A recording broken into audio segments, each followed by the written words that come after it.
Good morning everyone, welcome back to my another blog. কেমন আছেন সবাই? আশা করি অনেক অনেক অনেক ভালো আছেন। আমরাও সবাই অনেক ভালো আছি। এটা হচ্ছে আমার রবিবারের ব্লগ।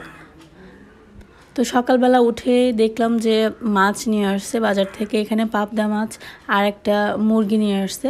তো আগে রান্নাবান্না শুরু করার আগে ভাবলাম যে এগুলো আর কি কাটাকুটি শেষ করে নেই। তো তার জন্য মাছ কাটতে বসে পড়লাম, আর হচ্ছে সাথে মুরগিটাও কাটবো। তো আগে মুরগিটা কাটবো আর কি। তো মুরগি কাটতে আমার কাছে ভালোই লাগে, কারণ হচ্ছে যে খুবই তাড়াতাড়ি কেটে ফেলা যায়, আর কাটতে কাটতে অনেক অভ্যাস হয়ে গেছে। এখন অনায়াসে 10 থেকে 15 মিনিটের মধ্যে একদম মুরগি কেটে শেষ করতে পারি। আগে কিন্তু আমি বিয়ের আগে মুরগি কেটেছি, কিন্তু এখনকার মুরগি কাটার স্টাইলটা একটু আলাদা। এখন যে স্টাইলে কাটি এটা হচ্ছে দিদি শিখিয়েছে, আর আমি আগে যেভাবে কাটতাম ওইটার স্টাইল একটু আলাদা ছিল, এখনকারটা একটু আলাদা। তো মুরগি কাটা শেষ, এখন হচ্ছে মাছগুলো কেটে নেব। আর পাবদা মাছ কাটা খুবই সহজ, কারণ পাবদা মাছের আঁশ হয় না। তো দুই সাইডের দুইটা কাটা ফেলে দিয়ে এক পাশ থেকে টান দিলে দেখা যাবে যে পেটের যত ময়লা আছে সব একসাথে বের হয়ে আসবে, আর হচ্ছে ঠোঁটটা একটু কেটে নিলেই হয়ে যাবে। খুবই তাড়াতাড়ি হয়ে যায়। আমার কাছে পাবদা মাছ আনলে কাটতে বেশি খারাপ লাগে না, কারণ পাবদা মাছ কাটা অনেক সহজ। আর পুঁটি মাছ, এরপর হচ্ছে ট্যাংরা মাছ, ব্যাম মাছ, এগুলো কাটা একটু কঠিন। অবশ্য ট্যাংরা মাছটাও বেশি কঠিন না, সবচেয়ে বেশি কঠিন হচ্ছে ব্যাম মাছটা। ব্যাম মাছটা কাটতে একটু বেশি কষ্ট হয়, কারণ আঁশ ছাড়াতে হয়, আর পুঁটি মাছেও আঁশ ছাড়াতে হয়। তো আঁশযুক্ত মাছ কাটা একটু সময় সাপেক্ষ, নইলে বাকি সব মাছগুলো আছে যেগুলোতে আঁশ থাকে না, সেগুলো কাটা খুবই সহজ, খুবই তাড়াতাড়ি হয়ে যায়।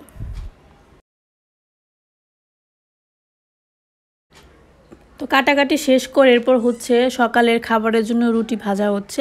তো আমরা সবসময় সকালবেলার খাবারের রুটিটা খাই, কারণ রুটিটা আসলে আমাদের বাসায় তো ডায়াবেটিস রোগী আছে, তার সাথে হচ্ছে রুটি খাওয়াটা স্বাস্থ্যের জন্য অনেক ভালো। এর জন্য সবাই আর কি ভাবলাম যে, তো যাদের ডায়াবেটিস আছে তাদের যেহেতু খেতে হবে, তাহলে আর দুই রকমের খাবার বানিয়ে লাভ কি, তার চেয়ে বরং সবাই মিলে এক খাবারই খায়। আর সকালবেলা হালকা পাতলা খাবার খাওয়াটাই মনে হয় স্বাস্থ্যের জন্য ভালো, এবং সেটা রুচির জন্য ভালো। তো সকালবেলা খাবারের কাজকর্ম শেষ করে এরপর হচ্ছে দুপুরবেলাটা শুরু করা হচ্ছে। আজকের দুপুরবেলা খাবারের আমরা মাছ খাবো, কিন্তু বড় মাছ খাবো না, টুকটাক হালকা পাতলা মাছ খাবো। আজকে দুপুরের যে মেইন তরকারি সেটা হচ্ছে ডিমের তরকারি। অনেকদিন ধরে খাওয়া হয় না, তো ভাবলাম যে আজকে না হয় একটু ডিমের তরকারি খাই। আর ডিমের তরকারি ভীষণ ভালো লাগে। তো তার জন্য এখানে পেঁয়াজ, এরপর হচ্ছে কাঁচামরিচ, আলু কেটে নিচ্ছি। আর আমরা ডিমের তরকারিতে পেঁয়াজটাকে একটু বড় বড় করে কাটি, কারণ যখন ঝোলের মধ্যে পেঁয়াজটা দেওয়া হয়, পেঁয়াজটা সিদ্ধ হয়ে একদম মিষ্টি মিষ্টি লাগে খেতে, তখন অনেক ভালো লাগে। ভাতের সাথে একটু গেলে মেখে নিলে ভালো লাগে। একবার ট্রাই করে দেখবেন যদি না খেয়ে থাকেন।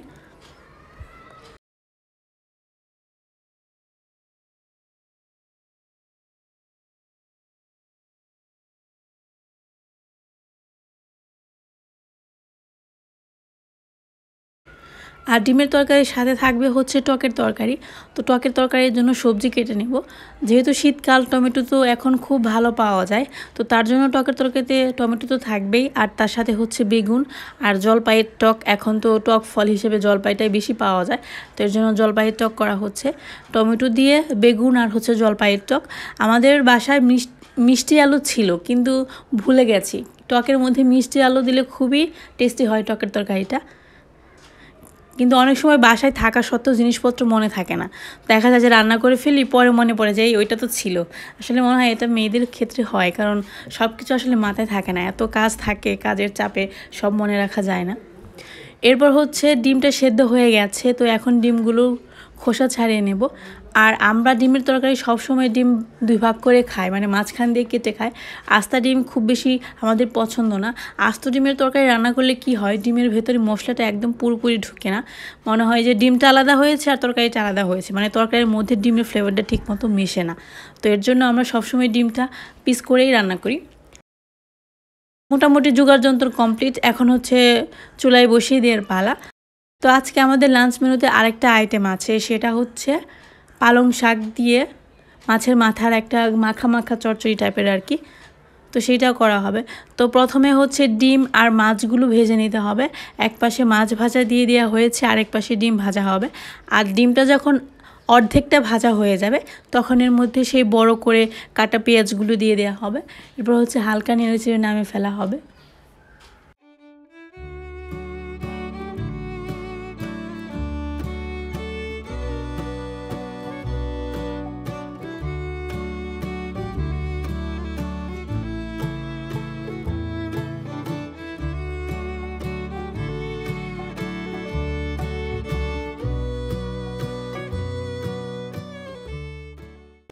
তো এইদিকে ডিম ভাজা কমপ্লিট, এখন তরকারিটা বসিয়ে দেওয়া হবে। তো আমরা সবসময় জিরে ফোড়ন সম্বার ছাড়া তরকারি খাই না। সম্বার ছাড়া তরকারি খেলে কেমন যেন একটা বাজে বাজে স্মেল আসে তরকারি দিয়ে, আমাদের এভাবেই খেতে আর কি অভ্যস্ত আমরা। তো এখানে একটু জিরে আর রাঁধুনি ফোড়ন দেওয়া হলো, যেহেতু কড়াইতে ডিম ভাজা হয়েছে তাই একটু ফেনা ফেনা উঠতেছে। তো এখন প্রথমে কিছুটা পেঁয়াজ আমরা রেখে দিয়েছিলাম, পুরোটা একদম ডিমের সাথে ভাজিনি। তো এখানে অল্প কিছু পরিমাণ পেঁয়াজ দিয়ে হালকা করে ভেজে নেব। এরপর এর মধ্যে আলুগুলো ছেড়ে দেওয়া হবে। আর শীতকালে কিন্তু সবই নতুন পাওয়া যায়, মানে আলু বলেন, পেঁয়াজ বলেন, যে কোনো সবজি সব নতুন সবজি। তো এখন মানে কি হয়, যে ধরনের তরকারি খায় না কেন এত ভালো লাগে খেতে। আমার মনে হয় শীতকালে খাওয়ার পরিমাণটা একটু বেড়ে যায়। আমার কাছে মনে হয় যে আমি আগে থেকে একটু বেশি ভাত খাচ্ছি এখন, কারণ সবগুলো রেসিপি এত ভালো লাগে খেতে। আর বিশেষ করে সকালের দিকে যখন আমরা দুপুরে রান্নাটা করি, সেটা পরের দিন সকালবেলা একটা অন্যরকম টেস্ট আসে তরকারিতে, মনে হয় যে আগের দিনের থেকে পরের দিন বেশি ভালো লাগে। তো সকালবেলা খেতে সেটা বেশি ভালো লাগে। তো এদিকে কথা বলতে বলতে আমার কষানো কমপ্লিট, এখানে ঝোলটা অ্যাড করা হবে। আর ওয়েট করব 10 থেকে 15 মিনিট। আর নতুন আলু সেদ্ধ হতে কিন্তু খুব বেশি সময় লাগে না। তো এই পাশে চুলাতে টকের তরকারিটা বসিয়ে দেওয়া হবে। তো টকের তরকারির জন্য সবসময় আমি বলে থাকি যে সর্ষেটা অবশ্যই সম্বার দেবেন, কারণ সর্ষে সম্বার ছাড়া টকের তরকারিটা একদমই অসম্পূর্ণ। এরপর আমরা এর মধ্যে টমেটোটা দেব, এরপর বেগুন দেব। তো দিদির কাছে মনে হয়েছে বেগুনের পরিমাণটা একটু বেশি কেটেছি আমি, এর জন্য কয়েক পিস বেগুন রেখে দিয়েছে, পালং শাকে দিয়ে দেবে। আর অল্প কিছু আর কি টকে দিয়ে দিল। এরপর এক এক করে লবণ, হলুদ, মরিচ গুঁড়া, কাঁচামরিচ, এরপর সব কিছু দিয়ে আমরা সুন্দর মতো এটাকে 10 থেকে 15 মিনিট কষিয়ে নেব। আর এখনকার টমেটো তো খুবই ভালো, এর জন্য খুব বেশি কষানোর প্রয়োজন পড়ে না। দেখা যায় 10 থেকে 15 মিনিট কষানো হয়ে গেলে একদম সুন্দর গলে যায়। আর টকের তরকারিটা এই সময় আমরা একটু বেশি খাই, কারণ এই সময়টাতে টমেটো খুব ভালো পাওয়া যায়। আর টমেটো দিয়ে টকের তরকারি খুবই ভালো হয়। আপনারা যারা কখনো টকের তরকারি খাননি তারা একবার হলেও ট্রাই করে দেখবেন। আশা করি এটা আপনাদের পছন্দের তালিকার একটা রেসিপি হিসেবে আপনারা এটাকে স্বীকার করবেন, যদি খেয়ে থাকেন বা এখনও খাননি, ট্রাই করবেন। তো এইদিকে ডিমের তরকারিটা হয়ে গেছে, এর মধ্যে ভেজে রাখা ডিমটা দিয়ে দেওয়া হলো। আপনারা হয়তো অনেকে বলতে পারেন যে আপনাদের তো ডিমের কুসুম সব বের হয়ে গেছে। আসলে এটা হয়, কারণ পোলট্রি মুরগির যে ডিমগুলো হয় ওইগুলোর কুসুম বের হয়ে আসে রান্না করার সময়। তো কিছুই করার নেই, আমরা খাওয়ার সময় খুঁটে খুঁটে খেয়ে নেব।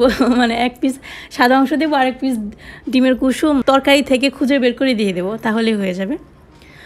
তো এই পাশে টকের তরকারি কমপ্লিট, এটাকে নামে ফেলা হলো। আর ডিমের তরকারিতে সব শেষে একটু জিরে বাটা অ্যাড করা হবে, আর তেমন কোনো মশলাই নেই, চাইলে আপনারা গরম মশলা বাটা অ্যাড করতে পারেন। তো মোটামুটি টকের তরকারি আর ডিমের তরকারি শেষ। এবার পালা শাকের। তো শাকটা রান্না করার জন্য এখানে একটু ফোড়ন দেওয়া হবে। এখানে কিন্তু জিরে দেওয়া হয়নি, শুধুমাত্র রাঁধুনি ফোড়ন দেওয়া হয়েছে। এইবার পালা শাক দেওয়ার। আর পালং শাক একটু বড় বড় করে কেটে নিতে হয়, কারণ এটা খুবই সফট শাক, অনেক তাড়াতাড়ি হয়ে যায়। এরপর এর মধ্যে আমরা হলুদের, মরিচের গুঁড়া সব কিছু দিয়ে দেব। আর যেহেতু খুবই নরম শাক, জল দেওয়ার একদমই প্রয়োজন হয় না। আস্তে আস্তে দেখবো যে এর মধ্যে থেকে অনেকটা জল উঠে আসবে, আর এক্সট্রা জলের প্রয়োজনই হবে না।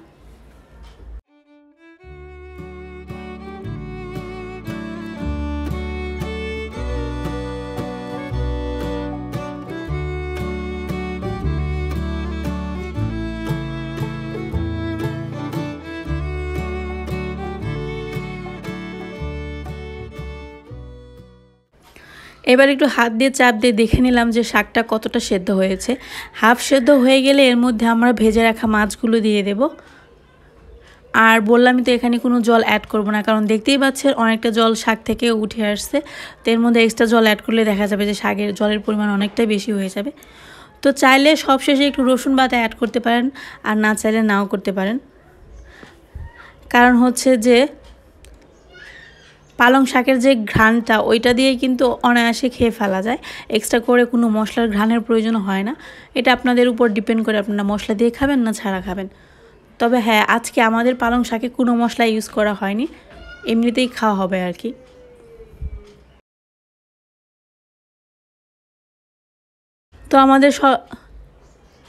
তো আমাদের রান্নাবান্না কমপ্লিট। এখানে শাকের তরকারি, ডিমের তরকারি, টকের তরকারি সব কমপ্লিট। দেখে খুবই ইয়ামি ইয়ামি লাগতেছে, আশা করি খেতেও ভালো হবে।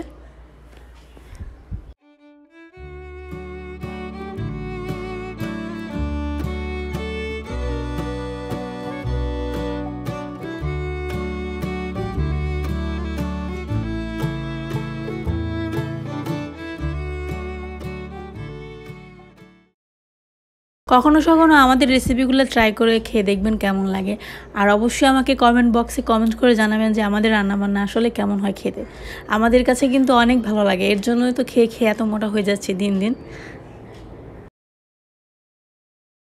তো রান্নাবান্না শেষ করার পর দেখলাম যে বাজার থেকে এক ব্যাগ ভর্তি বাজার আর কি রাখা আছে। ভাবলাম যে এগুলো গুছিয়ে রেখে দেই। এখন ঈশানবাবু ঘুমাচ্ছে। যদি এখনই সব কাজ শেষ না করি তাহলে একটু পরে বেবি উঠে পড়বে আর কান্নাকাটি শুরু করবে। তো তার জন্য ভাবলাম যে বাজারগুলো গুছিয়ে রাখি। আর এখন একটু খাওয়া দাওয়া বেশি হয়, মানে চচ্চড়ি, টকের তরকারি, ঝোল এগুলো একটু বেশি খাওয়ার কারণে দেখা যায় যে ফ্রিজের সবজি খুবই তাড়াতাড়ি শেষ হয়ে যায়। মানে একবার বাজার করলে ঠিক এক সপ্তাহ হয়ে যায়, পরের সপ্তাহে একদম সকাল সকাল বাজারে চলে যেতে হয়, মানে একদিন এক্সট্রা যায় না। আর এখনকার দিনে আসলে খাবার দাবার এত বেশি ভালো লাগে, মনে হয় না যে এক দুই আইটেম দিয়ে খাওয়া শেষ করে ফেলি দুপুরের খাবারে। একটু বেশি বেশি রান্না করতে ইচ্ছা করে, বেশি বেশি খেতে ইচ্ছা করে। এর জন্য দেখা যায় যে সবজিটা একটু বেশি বেশি কিনতে হয়। আর আমরা কিন্তু সবসময় একটু সবজি বেশিই খাই। দেখা যায় যে ভুনা মশলা জাতীয় তরকারি কম খেয়ে সবজির তরকারিটা আমরা বেশি খাই। এটা তো আপনারা অবশ্যই এতদিনে বুঝে গেছেন আমার ব্লগ দেখে যে আমরা সবজিটা একটু বেশিই খাই। আর মাংসটা কম খায়, কিন্তু মাছের পরিমাণটা অনেকটাই বেশি খায়। সব ধরনের মাছই আমাদের বাসায় আনা হয়, ছোট মাছ, বড় মাছ বলেন, মিডিয়াম মাছ বলেন, সব ধরনের মাছই আনা হয়। এবং শুধু আনা হয় সেটা কিন্তু না, এগুলো কাটতেও কিন্তু অনেক সময় লাগে। যারা একটু অলস প্রকৃতির মানুষ বা মাছ কেটে খেতে চায় না, তাদের জন্য আমাদের বাসা একদমই উপযুক্ত নয়। কারণ আমাদের বাসায় প্রচুর পরিমাণে ছোটো মাছ আনা হয় এবং সেগুলো আমাদের কাটতে হয়। তো কেটে কেটে ফ্রিজ ভর্তি করে রেখে দেয়, এবার হচ্ছে সপ্তাহ ভরে মাস ভরে খাই। এটাই হচ্ছে আমাদের রুটিন। তো সবজি গুছিয়ে এরপর হচ্ছে ফ্রিজে রেখে দিলাম। তো দেখতে পাচ্ছেন ফ্রিজ ভর্তি সবজি, খাবার দাবার কম, কারণ যা রান্না করি সব খেয়ে শেষ করে ফেলি একদিনে।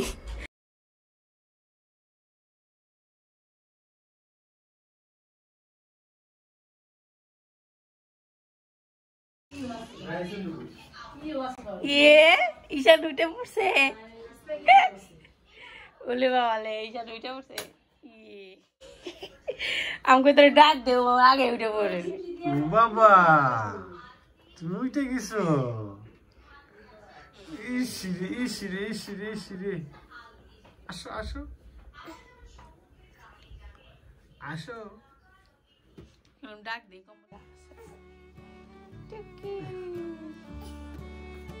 বাবুকে বের করতে হবে, তোমার কাজ কোথাও, তোমার বলছিলাম না কাজল আনতে আমার।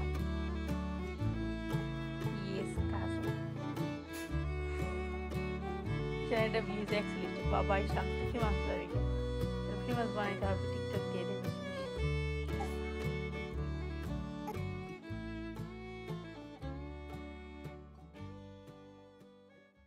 এরপর হচ্ছে দেখলাম যে সারার বাবা বাজার থেকে কিছু খাবার নিয়ে আসছে সকালবেলার জন্য।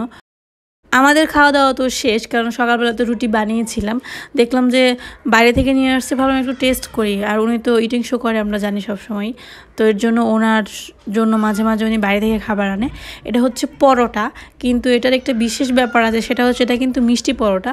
মানে নর্মাল পরোটা বানিয়ে আমার মনে হয় যে চিনির শিরায় এটা ডুবিয়েছে, মানে উপর দিয়ে হালকা মিষ্টি মিষ্টি লাগতেছে, ভেতরে হচ্ছে পরোটা। মানে খাবারটা আসলে অনেক টেস্টি ছিল, ভালো লেগেছে। তো সবাইকে একটু একটু করে টেস্ট করিয়েছে। দিদি বললো যে এটা খুব ভালো লেগেছে, আরেকদিন আনার জন্য ওনার অফিসের সবাইকে খাওয়াবে। যখন ভালো কোনো খাবার খায় দিদি, তখন সেটা পছন্দ হয়ে গেলে পরের দিন কিনে এনে অফিসে সবাইকে খাওয়ায়। কারণ হচ্ছে যে ওনার অফিসের যারা কলিগ আছে ওনারাও ঠিক সেম কাজটাই করে। ওনাদের কোনো খাবার ভালো লাগলে অথবা বাসায় কোনো স্পেশাল খাবার বানালে সেটা অফিসের সবাইকে এনে এনে টেস্ট করায়।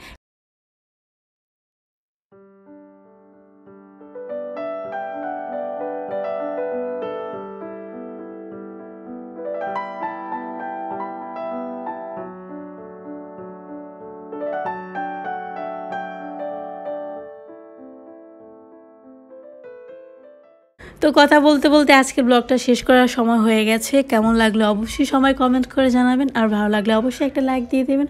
সবাই ভালো থাকবেন, সুস্থ থাকবেন। ব্লগটা দেখার জন্য সবাইকে অনেক অনেক অনেক ধন্যবাদ। দেখা হবে নেক্সট ভিডিওতে। Tata, bye bye.